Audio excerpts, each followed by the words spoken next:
Arequipa, desde sus inicios, mostraba una geografía accidentada. La rama occidental de la cordillera de los Andes atravesaba la parte media de la ciudad, destacando volcanes como el Misti, Chachani y Pichu Picchu. El terreno geográfico contaba con pampas, terrenos llanos y áridos. El volcán Misti tuvo erupciones que modificaron el territorio y dieron paso a cauces de río, modificando el recorrido de otros, como el río Chili, cuyo origen se da en la confluencia del río Blanco y el río Zumbay y llega a Arequipa. Este se alimenta de dos cuencas, la de Aguada Blanca y la otra donde actualmente se ubica la represa El Fraile. A su vez, provoca la formación de lagos y aluviones, esculpiendo las laderas de los Andes, dando paso a angostos valles, los cuales se formaron en las orillas de los ríos, apreciándose una gran variedad de recursos, tanto animales como vegetales, los cuales posteriormente serían aprovechados por los pobladores, diferenciando notablemente las posibilidades de asentamiento entre la relativa planicie y las lomas desérticas. A causa de ello, se empezaron a dar pequeños asentamientos urbanos en el valle de forma aleatoria, pero siempre relacionada al río. Posteriormente, el territorio sería transformado con diques y acequias, como Antiquilla, Chuyo, Acequia Alta y Acequia Coa.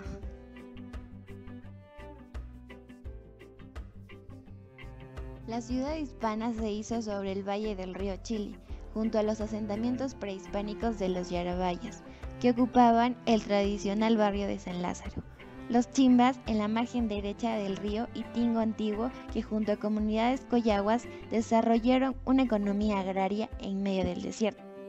Sobre este territorio, acondicionaron las primeras modificaciones en provecho del hombre, tales como las acequias, que posibilitaron el transporte de agua a otros lugares y favorecieron el crecimiento del valle. Son importantes las realizadas en la actual calle Chuyo, la ubicada en Antiquilla y Acequia Alta, mejorada por los españoles y vigente hasta el día de hoy, como también fueron las primeras andenerías, como las realizadas en el Valle de Chilina. Sobre esta base, la futura sociedad hispánica asentó sus bases.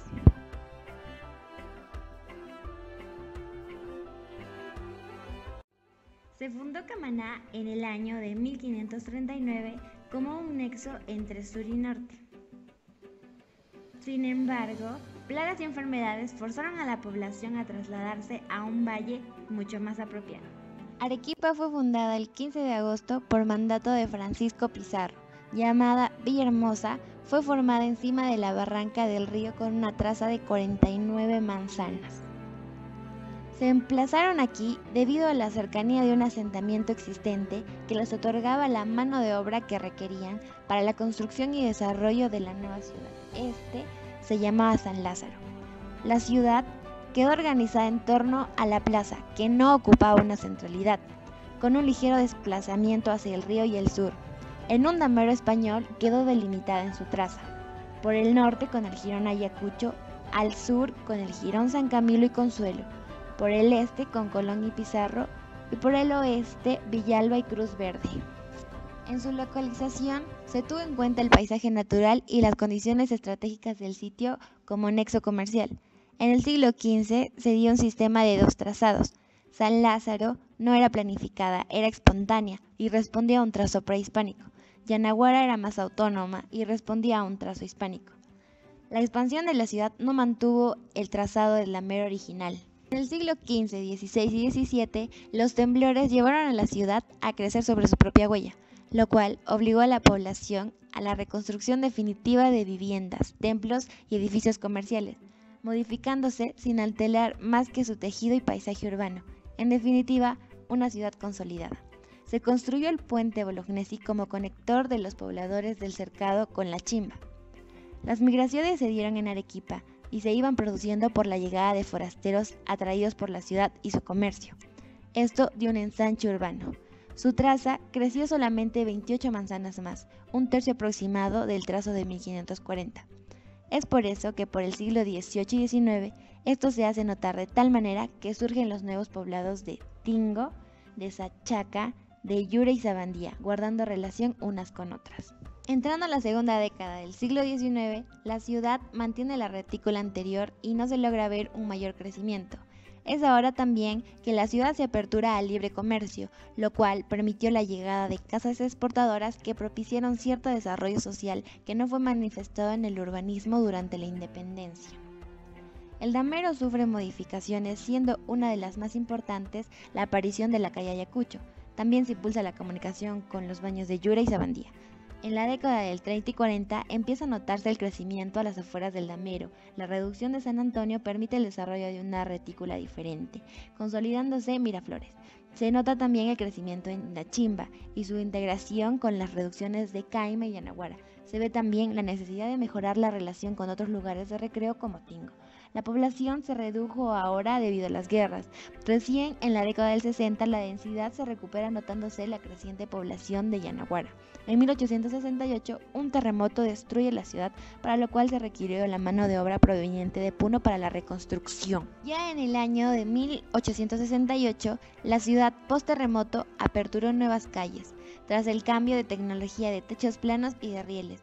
Las ideas que primaban en las autoridades municipales eran que las poblaciones que son azotadas por los terremotos, como Arequipa, necesitan extenderse en terreno horizontal. Otra causa de expansión en esta época fue la descentralización institucional, como el Hospital de San Juan de Dios y la cárcel, por motivos de higiene y seguridad. Otro elemento sustancial del equipamiento de la ciudad fue la colocación a partir de 1874 del ferrocarril urbano, que constituye la principal forma de articulación de la ciudad. El sistema articulado en torno al circuito sur peruano-boliviano, que comprendía los tramos como el puerto de Mollendo en Arequipa. También se daría principal importancia a la vialidad de traer agua desde Yumina.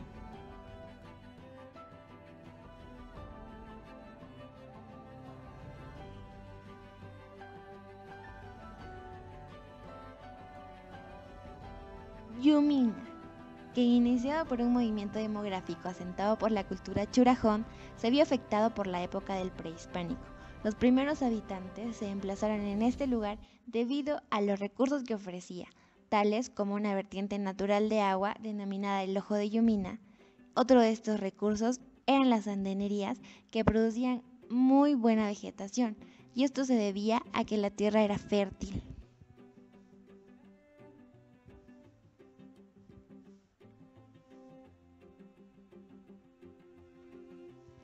Aditivamente, familias se fueron emplazando en dicha zona, teniendo como vía principal a la avenida 15 de agosto y como secundaria a la avenida Lourdes. En la misma intersección se construyó la plaza de Yumina con un área mínima que abastecía a los pobladores de ese entonces. Las actividades que se desarrollaron fueron la ganadería, vacuno y agricultura, como principal producción el zapallo, papa, maíz y alfalfa. Inicialmente, las viviendas estaban construidas con materiales artesanales tales como piedra, techos de paja y adobe. Las callejuelas principalmente están delimitadas por muros de piedra. Después del terremoto que azotó la ciudad de Arequipa en 1958, la mayoría de las viviendas se vieron afectadas y tuvieron que prestarse al cambio a partir de materiales nobles, adoptando diversas tipologías sin ninguna relación con lo preexistente en el contexto. La avenida Lourdes a partir de 1950 se consolidó en un solo distrito que dio crecimiento demográfico a menor escala en la parte baja alrededor de hace 30 años. Con ello se dio diversos tipos de formas de vivir, dando lugar a una infraestructura nula. Colateralmente, este efecto se debe por la llegada de nuevos pobladores. Yumina formaba parte de dos distritos, el lado tradicional para el distrito de Paucarpata y el nuevo para el distrito de Sabandía como eje divisor. Por otro lado, el INC no permite el crecimiento de área urbana, colateralmente no brinda apoyo para su desarrollo, dejando al poblador de Yumina en el abandono. El ferrocarril y los acueductos de Yumina permitieron un desarrollo sustancial de la ciudad. Arequipa contemporánea. En sus comienzos, la ciudad comenzó a valorar y tomar conciencia de las calidades de sus espacios y necesidades de crecimiento. Existen dos notas peculiares de su fisionomía expresado por Bustamante y Rivero: agro y criollismo. A pesar de esto, el Estado tomó conciencia porque la ciudad carecía de equipamientos públicos a causa del crecimiento urbano por el sector privado. Ya por el siglo XX, en el cuarto centenario, se crean nuevos poblados y la expansión ven aumento en 1940. Al conmemorarse el cuarto centenario de la Fundación Española en 1940, se desarrolla un proyecto de equipamiento y expansión de la ciudad, habilitando los barrios de Cuarto Centenario y Cerro Alegre.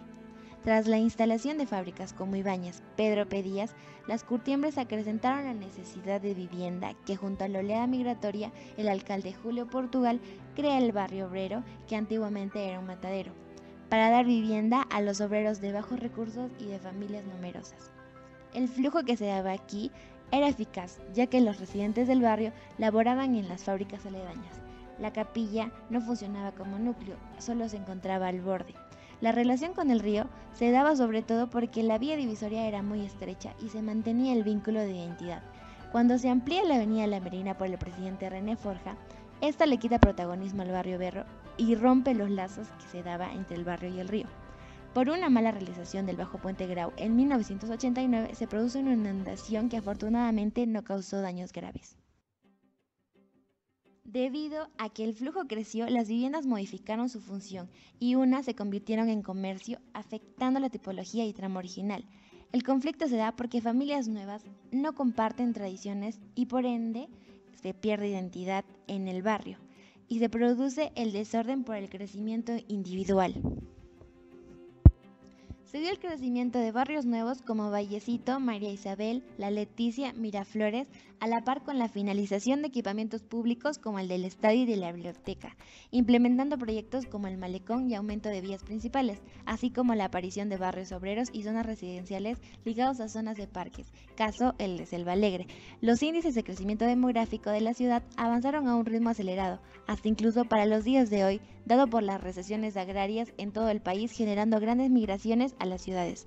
Por otro lado, el abastecimiento de agua no solo era insuficiente, sino que tenía la exigencia de crear plantas de tratamiento, centrales hidroeléctricas y planes de explotación como Cerro Verde. A finales del siglo, por los años de 1980, Arequipa se consolidó como un punto social y económico importante en la región sur, provocando una ola de inmigrantes de las ciudades de Puno, de Cusco y de Juliaca, que venían a la ciudad en busca de oportunidades. Es entonces que la necesidad de vivienda sumada al crecimiento desordenado dio resultado a una serie de suburbios informales en las afueras de la ciudad que al día de hoy conforman el Cono Norte. El mayor crecimiento se dio prolongadamente entre los años de 1980 y 2000. Así dieron origen a un eje principal de comercio. Dentro del Cono Norte existe una gran informalidad en cuanto a viviendas por el crecimiento acelerado. Están considerados como una ciudad dormitorio porque el resto del día se encuentra inhabilitada. Un problema muy importante se da ya que la mayoría de las construcciones están ubicadas en zona de riesgo. Pero a pesar de esta relación entre el Cono Norte y la ciudad, los habitantes no se han identificado con ella porque ésta les da la espalda. Y es así como nuestra ciudad ha ido creciendo y transformándose al paso de los años, apoyado por distintos hechos físicos, sociales y económicos, manteniendo un desarrollo acelerado acompañado por la informalidad. Arequipa con el tiempo se consolidó como el centro económico más importante del sur del país. Este crecimiento pone en riesgo la campiña típica, que en algún momento fue el motor productivo de nuestra ciudad. En la última década, la explosión demográfica ha generado grandes espacios invadidos a las afueras de la ciudad, distritos desordenados y un centro histórico cada vez más saturado de comercio. El cambio ha sido una evolución no planificado visto en los sectores analizados. Depende de nosotros el contribuir con el buen desarrollo de nuestra ciudad.